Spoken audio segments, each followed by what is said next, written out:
Welcome to the best sports betting show on the planet. This is WagerTalk Today. I am your host, Andy Lang. It is Thursday. We got a loaded show. We've got NFL preseason talk. We've got MLB. We've got CFL. And, of course, we've got the loaded card, UFC 319. Let's get into it.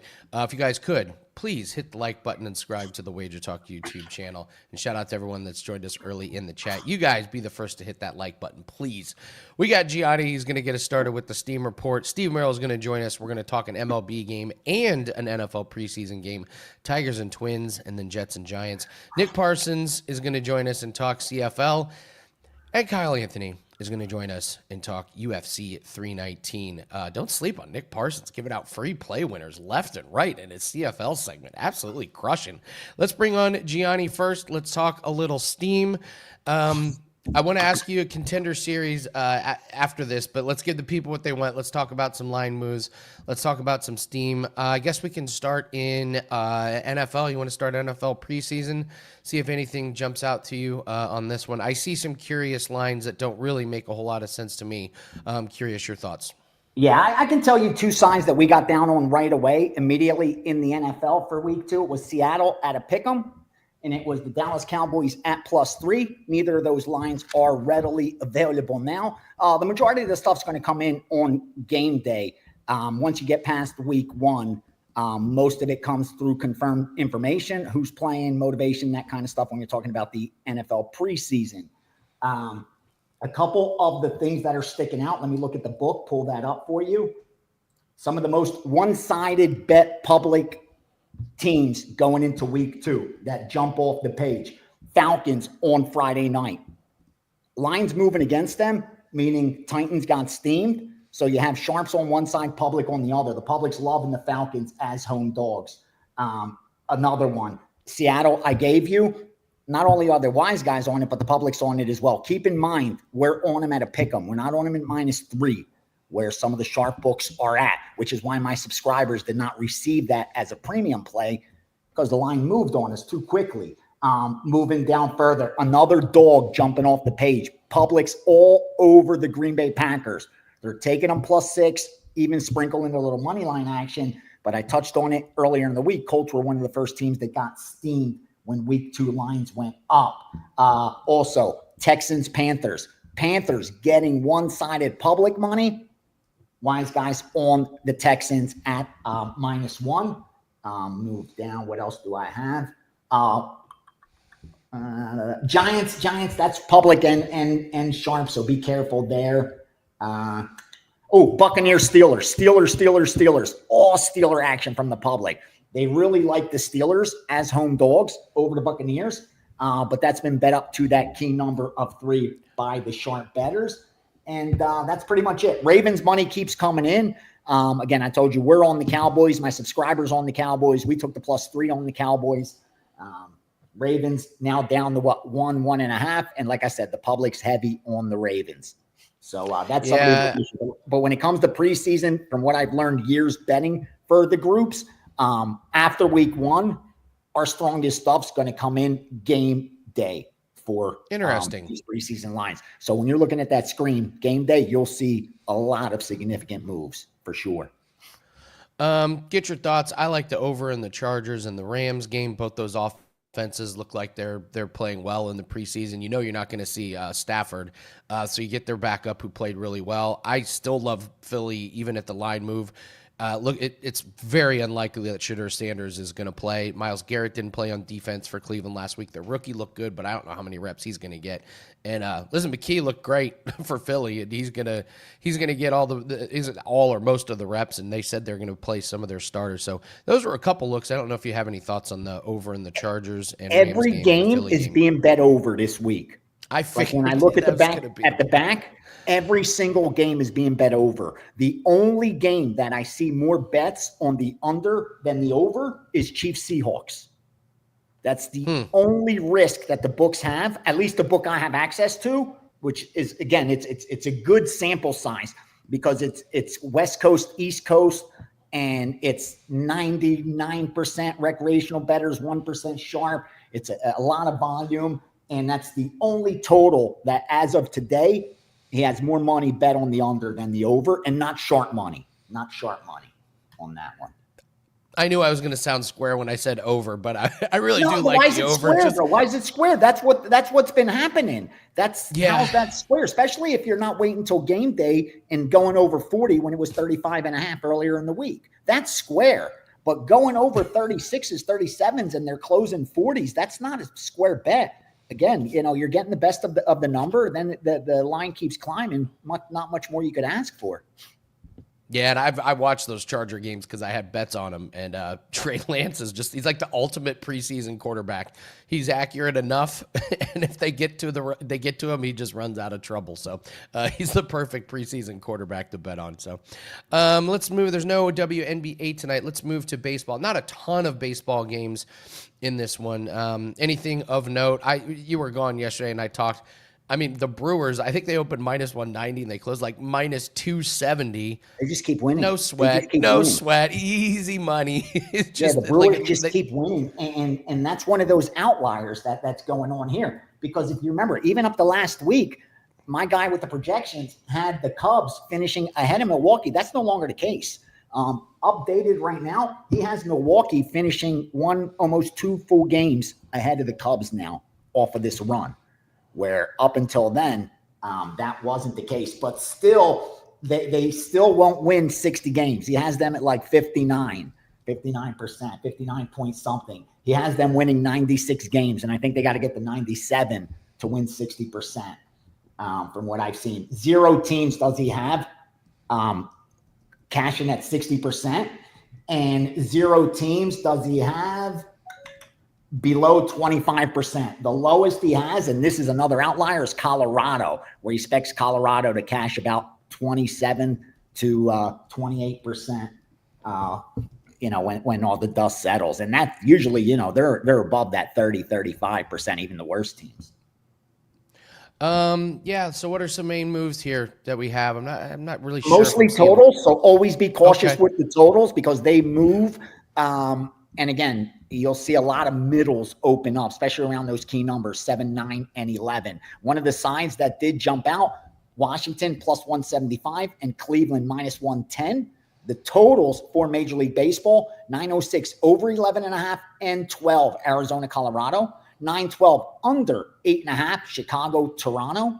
907 over 9.5, Seattle. And 910 under 7.5, Detroit, Minnesota. So over in Arizona, under in the Cubs, over in Seattle, under in Detroit. So far, that's what they got down on as far as Major League Baseball goes. I got to ask, what was your thoughts on the first week of Contender Series? I know I had thoughts. I took my phone and went outside and I said I had a life lesson. I literally had an aha moment watching it. What was the mood in there? It was a lot of chaos in the first week. Even though we've done it now, so many seasons, it just always gets chaotic in that first week. Like they had to send makeup up like 30 seconds before I was going live because like the outlets weren't working for my computer. I couldn't get updated lines. Like I was under the table. It was like just one of those kind of wild nights. And I expected this season. Remember, we had an outlier season last year in Contender Series. Going into week 10, the favorites were 80%. They had won 80%. They were 35-9, if you remember, going into week 10. And then the dogs went 4-1 and still finished with the favorites winning 73%. And now let me explain to you why that's such a big outlier. Because if you look at historically what they've done, like 2023, the year before, they had only won 55%. 2022, 65%. You have to go back to 2021 for favorites to have won higher than 65% on Contender Series. And they went 73%. So I expected them to be a little overvalued this season coming in, at least early on. That was kind of the case. They went 3-2. I didn't do good. I split. I went 2-2. And on the sides, I went 2-1 on totals. But I didn't release any premiums to my subscribers. I just didn't feel all that confident in that week 1. As the season goes on, I feel better and I get good information there, just being there throughout the day. But again, it was just one of those weeks that I didn't love anything. And even the fights didn't turn out all that great. But I'm excited about the next 9 weeks ahead for Contender. And it's a tough job. Don't get me wrong. I have to send them, just so you understand, On Tuesday morning by 9 a.m., I have to send the producer a pick for every single fight and then 3 totals out of the 5 fights. They're going to use the 3 totals as my parlay to start the show. And then depending on how the show goes, like are there finishes, are there decisions, they'll pick, if there's time, put me in to give a pick. Like I love doing it, but it isn't easy because of the big line moves on the Contender Series. Well, the guy that won, Suzarkayev, that now is going to fight UFC 319. We were doing our live show and we were watching, and he walks out and the announcer's like, "Yeah, he just did a full camp with Khamzat Chimaev." Yeah, we all were like, "Well, we got to bet on this guy." Yeah, he just did a full camp with Chimaev. My biggest takeaway from that is Gianni. I did a social media video about this. We don't get huge opportunities in life very often. We all get some good opportunities. When you get a good opportunity, at least make the most of it. At least walk away with no regrets. Some of those guys who come on Contender Series in week 1 and laid an absolute egg as far as trying to be entertaining was heartbreaking to watch. It was like, you know what you have to do on Contender Series. You don't even have to win. You have to be entertaining. And to watch some of those guys, like Da Silva, I don't know what that was. I don't know what the guys in the final fight were going. It was brutal to watch because I was like, these guys have the greatest opportunity of their fighting and careers, not going for finishes. Yeah, and they're messing it up. They messed it up, and you just know Dana was not happy, and they got a long road ahead of them if they want to see it again. That was my big takeaway, was just how brutal it was to watch those guys really blow a huge opportunity. A win's not enough. A win's not enough. We've seen people lose and get contracts because hey, you're interested, you put on a good fight. We see a lot of people win, don't get contracts. So it was an interesting night, and can't wait to see it. You got Steam Room coming up, correct? Yeah, that's going to be on Friday. That's tomorrow.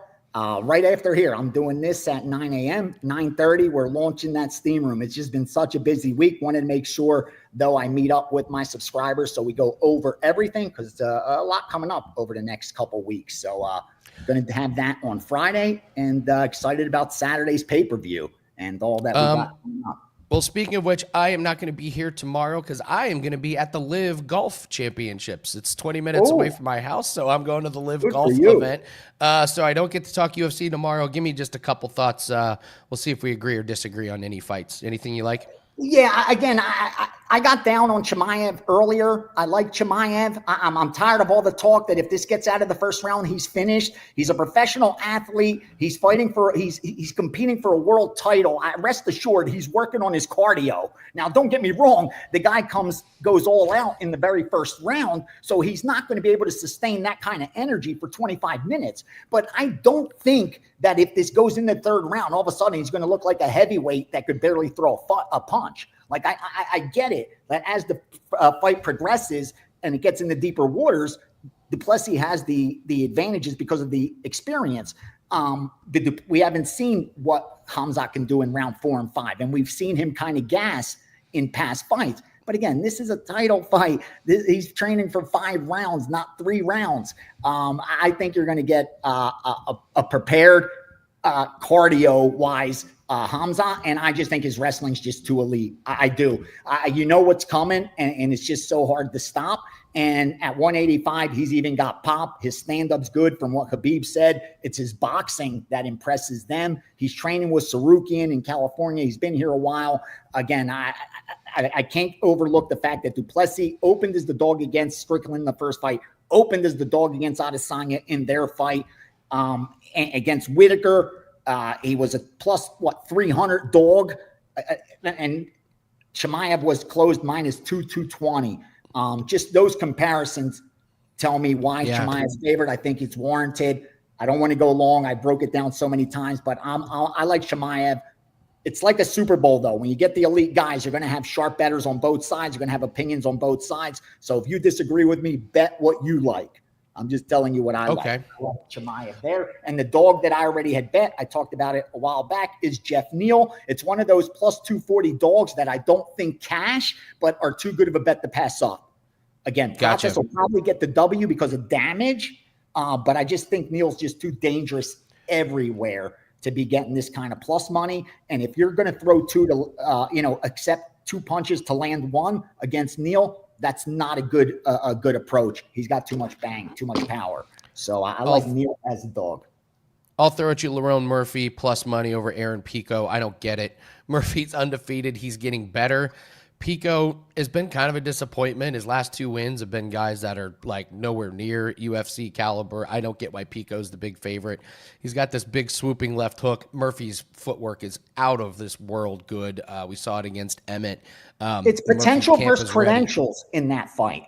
It's all in the potential of Pico versus the credentials of Lerone Murphy. That's what that comes down to.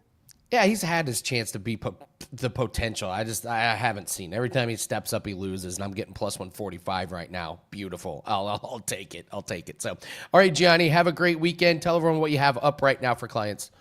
Yeah, I have the UFC package up with a 5% big move. 3 bets in there now. As you guys know that have bought in the past, we will be loading that package up between now and a fight night. I have my season's win totals and futures for college football, for NFL. I put Super Bowl futures in there yesterday. I put division winners in there yesterday, the strongest ones that I like. It's a lot of volume, but historically, we've turned such a high ROI on those futures. I got to lock up money. Like, I'm willing to lock up 25% of my bankroll in those kind of futures as far as NFL and college football goes, because I bet size correctly, throughout the season. So it's okay. And also, if you're here in Vegas for Bet Bash, make sure you say hello. I will be down there. I'm on the panel for MMA. So I will be talking some MMA betting. Make sure you stop by. It'll be a lot of fun. Me, Nick Kalikas, Andrew Gombis, an originator. So make sure you say hello if you're down at Bet Bash. And looking forward to the next couple of days, brother. All right, Gianni, thank you so much. Have a great weekend. Like I said, we'll get after it again on Monday. Ethan says, Andy, since you will be tomorrow, any NASCAR for Saturday night? Just a sprinkle on Alex Bowman, top 10. He's 2-1. This is a rinse and repeat. You're on an oval. You're playing Alex Bowman, especially at plus money. Recent history at Richmond hasn't been good, but this guy won in 2021. Hendrick's cars are dialed in 2-1 before they qualify. All right, let's bring in Steve Merril. Let's get going with some MLB, and then we'll talk a little NFL preseason because isn't it amazing, Steve? Like the NFL season is, they play 17 games, 18 weeks. Betting wise, 21 week betting season for NFL these days. Like preseason is almost as popular, but I want to go to MLB first and let's talk the Tigers and the Twins here. It's, happy Scooble Day. But Scooble, he's been roughed up a couple times. Overall pretty elite. It's going to happen. How do you break down the Tigers and the Twins today? Yeah. So every day I post my last cut as a free play on my page at WagerTalk.com. And a game that just missed the card today is actually this game. It is my free play, so you can go get some deep dive analysis on my page right now. And I'll give you a little synopsis as well here for this game between the Tigers and Twins. Scooble is one of the best pitchers in baseball. You always keep an eye on these guys to see if maybe they're starting to wear down as the season progresses. Doesn't appear to be the case with Scooble. Overall in the year, he has a 2.4 ERA, 145 innings pitched. His last 7 starts going back to the end of June, 2.5 ERA. And he is coming off probably one of his weakest efforts. So his last outing against the Angels on the 8th, a week ago last Friday, in which he only lasted over 4 innings, gave up 6 hits and 4 earned runs. I don't think anything is wrong, though. It's just one of those off outings. Whenever I can get one of the best pitchers in baseball coming off a bad show, and as long as something's not wrong, which I don't think it is here, that always makes my short list. Not a fan of laying almost $2 on the road, though, in baseball. So I think the total is the better approach here. And if Scooble bounces back, as I expect him to do, I like the under 7.5 in this game. Not a lot of value playing the Twins team total under here. So I think the full game under makes some sense. And my pitcher projection ratings look for Scooble to have a solid outing. And Minnesota's lineup, the current lineup that'll be facing him tonight, has hit just 150, 9 for 60, a 150 batting average career against the Tigers ace. So I like under 7.5 in this game tonight between Detroit and Minnesota, and that is at 7:40 Eastern. Yeah, Tigers seem to be back to their winning ways after a pretty miserable start after the break, 10-6 in their last 16. And I don't know if you knew this. We have a lot of Tigers fans in the Wager Talk chat, and in the office. The Detroit offices are big Tigers fans. So, you threw a rope-a-dope my way, Steve. I looked up the Titans preseason game. I had a couple notes, and then 5 minutes before you were like, I'm talking Jets and the Giants. So I have not looked at this game. I actually, this is one game in the preseason I have not looked at all. So I'm really interested in the breakdown. I don't know what starters or backups we're going to see. So break this one down for us. Who are we going to see and how are we going to play it? Well, we can discuss both because I actually wanted to talk Jets-Giants for Saturday because I have a full deep dive 12-minute video on Friday night's game between the Falcons and Titans. And by the way, Andy, in that video, I talk about there's heavy line moves on both the side and total. I don't thoroughly agree with them, and I explain why. So be sure to check out the Titans-Falcons video here on Wager Talk TV. And, of course, when you click the bell, when you subscribe, you get an instant alert when all these free play videos are posted. Also want to look at this Jets-Giants game because I also don't fully agree with this line move on Saturday. This is also the NFL Network game on Saturday night. I gave the Titans-Falcons Friday night NFL Network game, as I mentioned in the free play video. Giants opened as about a 1.5 point, technically a home dog. They both teams play in the Meadowlands, so there's really no home field advantage in this game. But Giants opened as a 1.5 point dog, but now they're a 3.5 point favorite. And there's a lot of debate that 1 and 2s are more important than 3s in the preseason. But Teddy Covers and I talked about this last weekend on Last Call, and Teddy's been one that's preached that. He said now that games can end in a tie once again, he thinks 1 and 2 are less important than they used to be in the preseason, and 3 is becoming more of a key number like we've always seen in regular season games. So this is a substantial line move going from plus 1.5 to minus 3.5, and I have no problem jumping in on the Jets now, getting more than a field goal over that key number. They were dominant last week in the preseason. Nothing misleading about the 30-10 win at Green Bay. Head coach Aaron Glenn making an effort to win here in the preseason. I think he wants to start off on the right foot. And we also saw excellent defensive play by the team last week. And that's where I want to go in this handicap. Packers were held to just 12 first downs and only 188 total yards, just 4 yards per play. Jets outgained them 403 to 188. The reason I bring that up is because the Giants, also a high-scoring game, 34-25 at Buffalo, underdog win. Sean McDermott and the Bills usually make an effort in the preseason. So on the surface, that seems like an impressive win. But then you dig into that box score. The Giants, despite winning that game, gave up almost 400 yards, gave up 389, but they gave up 7.1 yards per play. They got outgained 7.1 to 5.2 yards per play in that 34-25 win.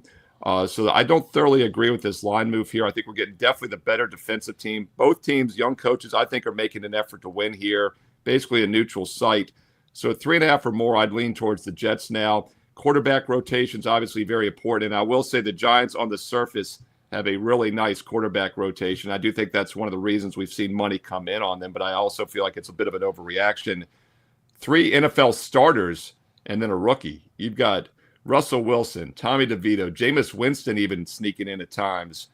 But Jaxson Dart is the guy that's going to get the majority of the heavy lifting in this game, and he did so in the last game as well. He threw 19 pass attempts.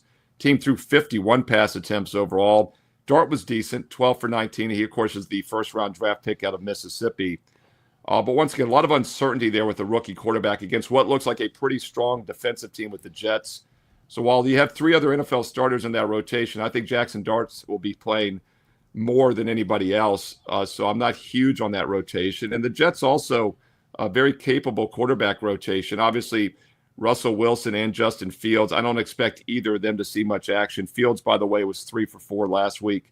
He got in, got out. Adrian Martinez and Brady Cook, the rookie, a little bit of uncertainty there. Adrian Martinez looked pretty good last week, 11 for 16. Keep in mind, he was undrafted a few years ago, could not stay in the NFL. I believe he played for Birmingham in the UFL and had a very good run there. But he's a mobile quarterback, the former Nebraska quarterback. These are the type of guys, and Kansas State as well. These are the type of guys that can do pretty well in the preseason and cause havoc. So I think this is an even matchup. I disagree with the line move. I'd lean Jets plus 3.5. Nothing on the total here. If you just blindly play these big totals of 37.5 or more to the under, you've hit about 57%. But as I said, both teams have excellent quarterback rotations. So that's giving me a little bit of pause on the total, which is also moved, by the way, from 37.5 up to 39, even 39.5. I would probably lean under if I had to play it, but I think the Jets plus 3.5 is probably the best value at 7 Eastern Saturday night on NFL Network. And once again, if you're liking these breakdowns, I'm doing preseason videos each and every week, baseball free play videos on a daily basis. Make sure you click subscribe, you click the bell for an instant alert, thumbs up, like, and a positive comment below because we read the comments here on Wager Talk TV. Can you imagine saying the Giants have a great quarterback rotation in the regular season? No, what's the old saying? You have two quarterbacks, you have no quarterback. The Giants have 3.5 quarterbacks, 3 NFL starters, and a highly drafted rookie who's supposed to be better than all of them, right? And they still have no quarterback for the regular season. I will say this. I know you guys broke down the, 5.5 season win total. You said it's impossible to make a case for the over.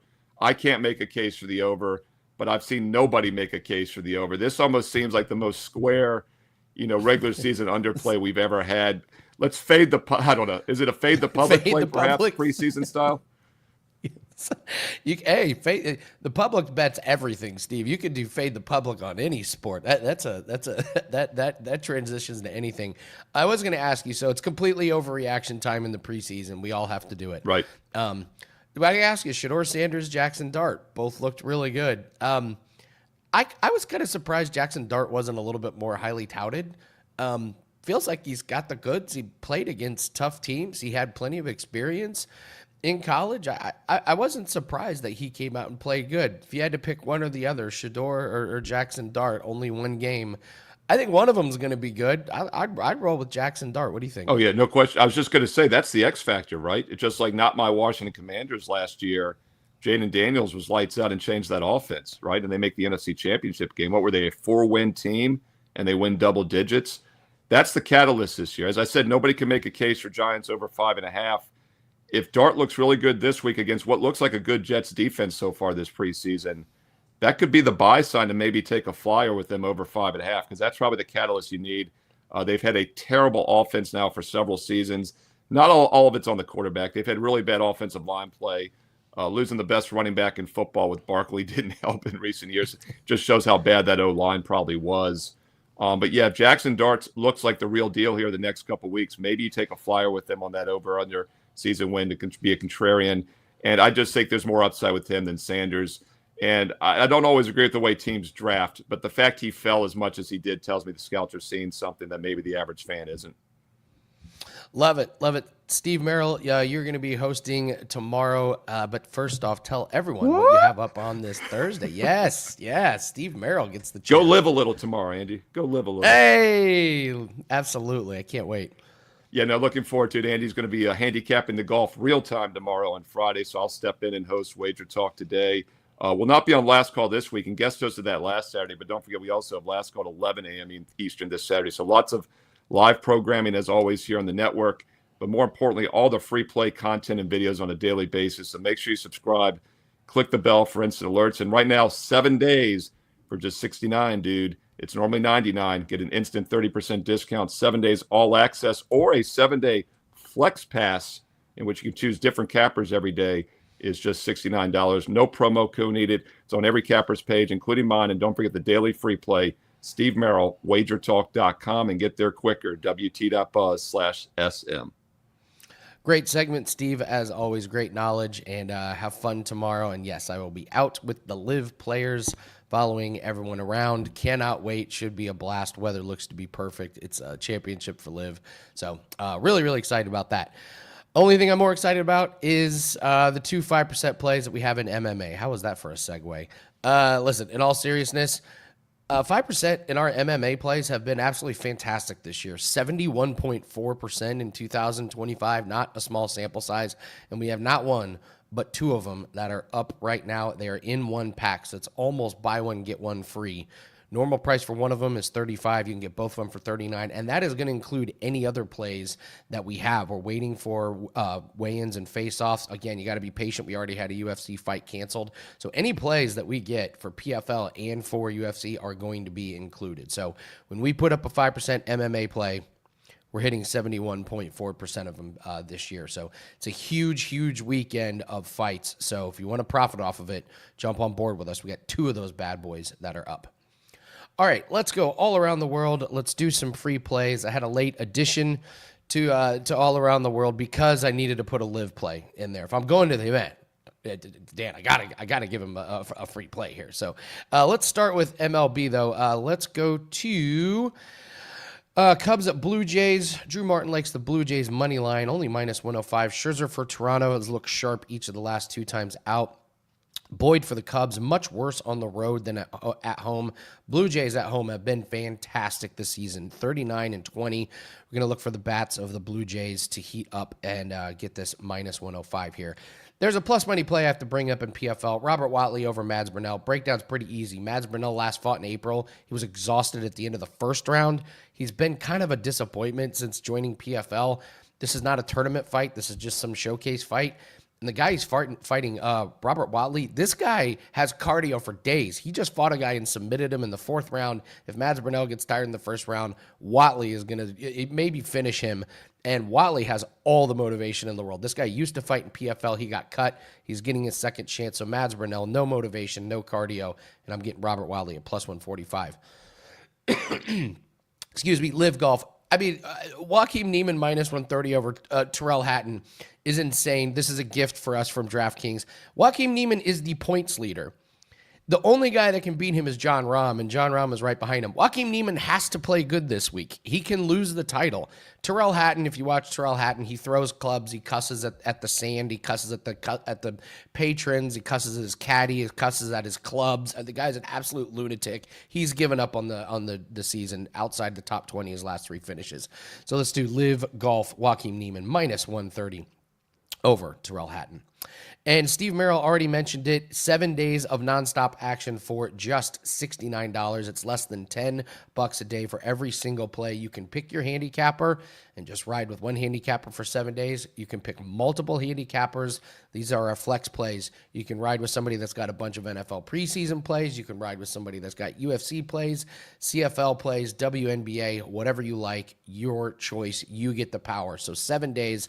This is discounted from $99 all the way down to $69. Same price as 3 days flex pass. So 7 days, all the plays, one low price. Jump on it now. Pick your favorite handicapper, move around, or just stick with one for all those 7 days. Flex picks, those are on the deals page over at WagerTalk.com.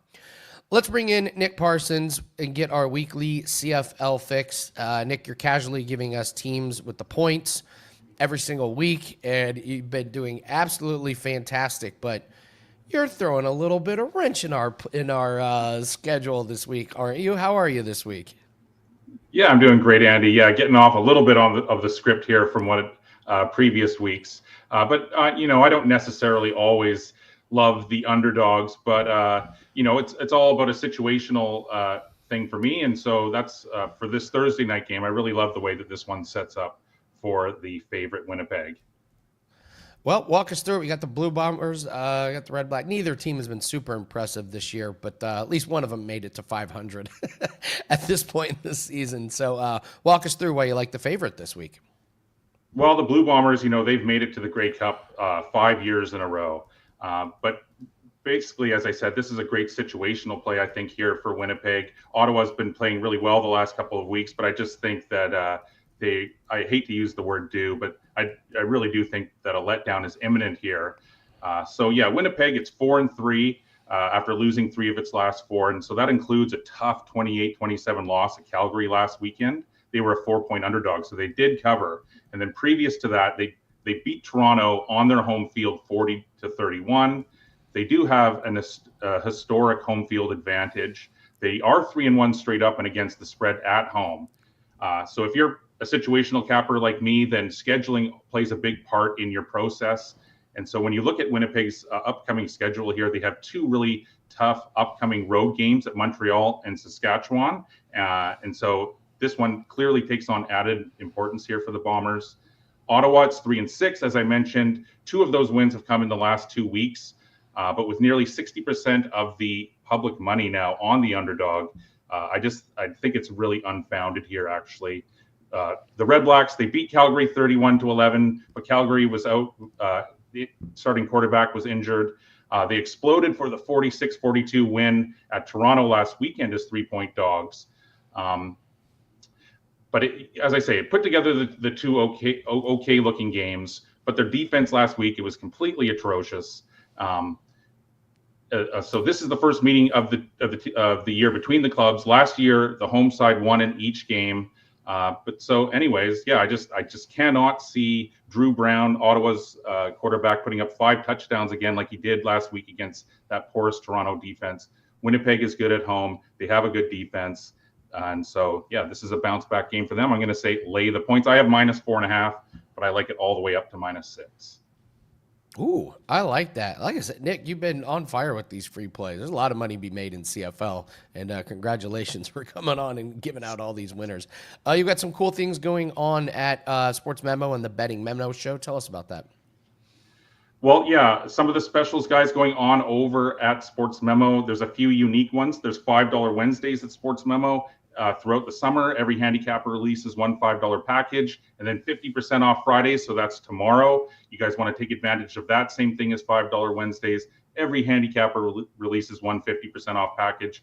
But guys, also the same as what Andy and Steve were just talking about, over at Sports Memo, we have the Flex Pass, 7-day Flex Pass or 7-day All Access Pass, running for just $69. And so that's under $10 a day. As Andy said, you can just choose with one capper, or you can choose a different capper every day.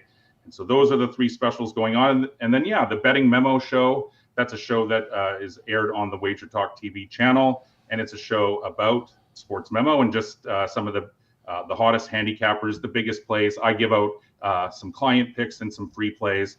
And one of the new features is we have a featured handicapper that comes on each show to talk about their own free pick. And so the last few days we've had on a featured handicapper, and we do it again today, looking at an NFL Week 2 pick this weekend. All right, great stuff, Nick Parsons. Thanks again for another free play. Let's get this one home on Winnipeg tonight. Continued success, good luck, and go check out Nick and everyone else at Sports Memo. All right, if you have not hit the like button, make sure you do that. Make sure you subscribe to the Wager Talk YouTube channel. 211,000 subscribers. Our goal is 230,000 at the end of NFL season. Kelly thinks we can do it quicker. We'll see. We'll see how dedicated our audience really, really is. No, I'm just kidding. You guys are dedicated. Appreciate you. All right, you know who else is dedicated? Kyle Anthony. This is just one of the most insane main events of the year, Kyle. We're talking Duplessis and Chimaev. It was almost like I just didn't think the fight was going to happen because it's always something with Chimaev. Like, right. These guys like pulled out of fights because of sickness, illness, visa, like the ultimate trifecta here. So you have 2 fights that you're going to break down, but it's such an incredible main event. I have to get your thoughts on this main event real quick. Yeah, you know, I think one of the things here, and I heard Gianni talk about it too before, and obviously anyone who talks about this fight is going to be cardio. That's the big thing here. What's the cardio for Chimaev? And Chimaev to me is such a good a great round one fighter that you almost forget his cardio is shit.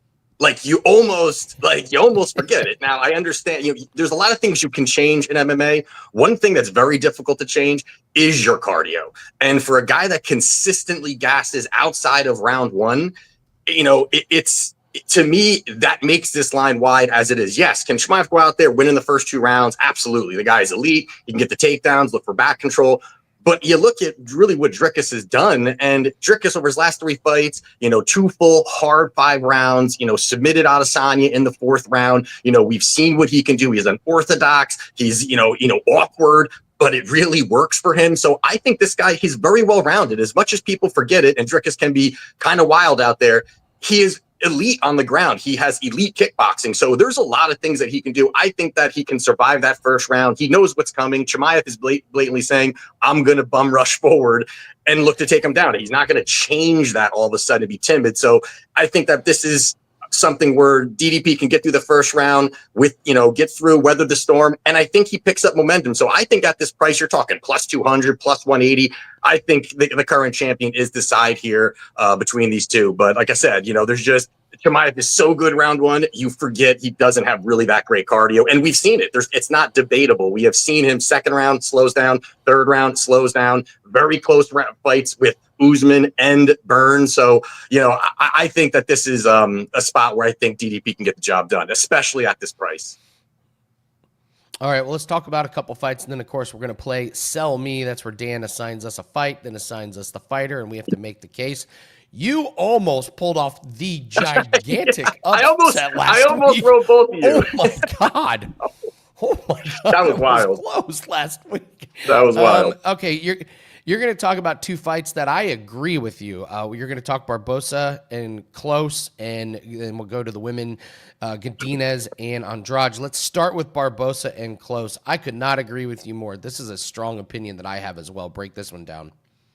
Yeah, so you got Edson Barboza here. He's minus 140. On the comeback here, we've got Jakar Klose plus 115. And Klose, is a well-rounded guy. He's got some good boxing. He fights well behind the jab. He's pretty good in the clinch. He's done some good work in the clinch. And he's got some wrestling. And we've seen that if he can mix it up like that, he can definitely find success. The biggest issue for me here, is that he has to use that wrestling. He has to have that happen. He cannot, he's got to push forward. He's got to smother up against the fence. He's got to look for takedowns, slow Barboza down. There's no way he wants to stand at range with Barboza. Now, the issue really for Klose is the fact that, he struggles with the wrestling. Even though he has wrestling, he has struggled with it over his last 4 fights. He's only 3 for 18 on takedown attempts. Not very good. Over his 12-fight UFC career, he only has this 27% takedown success rate, not very good. And you've got Barboza, who, yes, that's the path. Everyone wants to take him down, but he has consistently gotten better with his takedown defense. He has a 72% takedown defense rate, and it's pretty good. And yes, he was just taken down recently against Lerone Murphy a couple times, but that was at 145. This is at 155. I think this is way much a better weight class for Barboza. He's not draining himself. He's not trying to cut the weight and get down to it. He's not, it's not going to hurt his cardio, his durability. I think at 155, it's a great weight class for him. And if this plays out in the feet, I think that Barboza has massive advantages in the striking. I think that his kickboxing is better. He's got these snapping kicks. He can chop at the leg, work the body. We've seen what he's done with his incredible, headshot finishes here. And I think it's just the more dangerous fighter between the two. We've seen Jakar Klose. He doesn't absorb shots very well. He's been dropped and rocked even in wins. I think that this is Barboza all day here. Again, the line has, come in a little bit here, but at minus 140, I think it's Barboza here. I would also throw in Jakar Klose. He beat some real bums after by the way, he got injured at face-offs. He got whiplash at face-offs, missed a year, came back, beat some bums. They interviewed him in the cage. And they said, who do you want to fight next? And he said, I want to keep fighting easy guys. It's easy paychecks. So they gave him Joel Alvarez, and he got absolutely murdered. So, go tell Dana White you want to keep fighting easy guys for easy paydays. Yeah, right. They will match you. We're going to make your exit a little bit quicker here in the UFC. We're going to make sure. Yeah, I'm all aboard the fade close train when he's fighting guys with a pulse. All right, let's take a look at Lupi Godinez and Jessica Andrade. Jessica Andrade, fresh off of I think it was the 2024 divorce fighting tour where she took every fight humanly possible to pay for her divorce. She was open about it. I give her all the credit in the world. She comes in as the underdog against Lupi, who's a fan favorite. Who do you like in this one? Yeah, so you got Lupi here. She's favored at about minus 162. Andrade around that plus 126 mark here. And to your point here, I mean, we've seen Andrade, and she has definitely had a rough run. There was a point where, as you said, there was this public divorce, there was money issues, there was all of these things. She was taking short notice fight after short notice fight, terrible matchups, didn't care, was just looking for money, basically. And, that is what it is there. But I do think, though, we are seeing Andrade get back to it. That was a couple years ago. Now we're starting to see her be a little bit more focused. She went out there. She ran through Mackenzie Dern. She goes out there. She beats Marina Rodriguez. And her 2 losses, I think, are kind of, a little bit overreaction to the market here, where you're seeing Andrade, she loses to Natalia Silva, who is an absolute surging star, elite when it comes to her striking. And even Jasmine Chudovicius is a very tough out.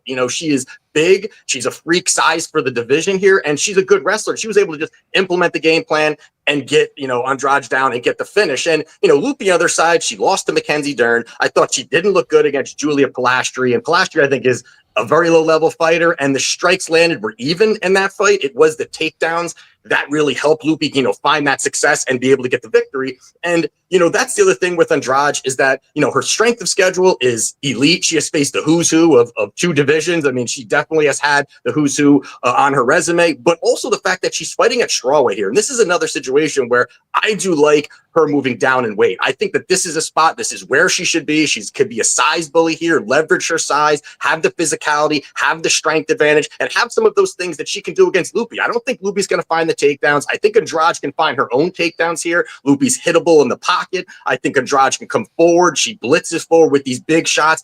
I think that this is Andrade here. I think, again, the back-to-back losses against two very good fighters have made her the dog here. I think she should be the favorite in this spot. So I do like Jessica Andrade at the plus money number. Me too. Mike R likes Loopy to win. I'm with you, though. The plus money on Andrade.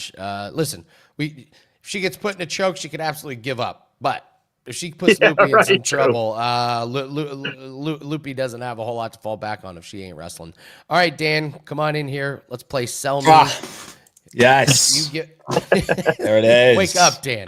No, I'm just kidding. I'd say wake up. Meanwhile, Dan's doing a million things live while we record. And then we say, come on camera, by the way.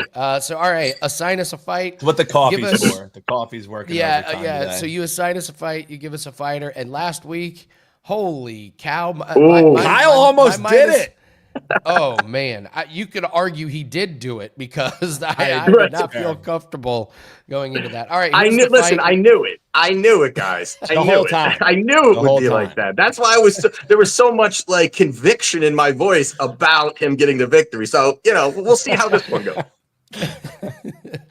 All right, Dan, who we got?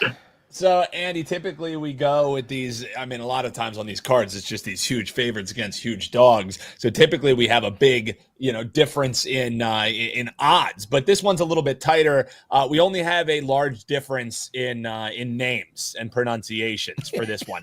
We have maybe the most American name I've ever heard in Brian Battle, taking on the most Uzbekistani name I have ever heard, which is, let me try and hit this one. There's Sultan Ruziboev. How do we do? Damn good.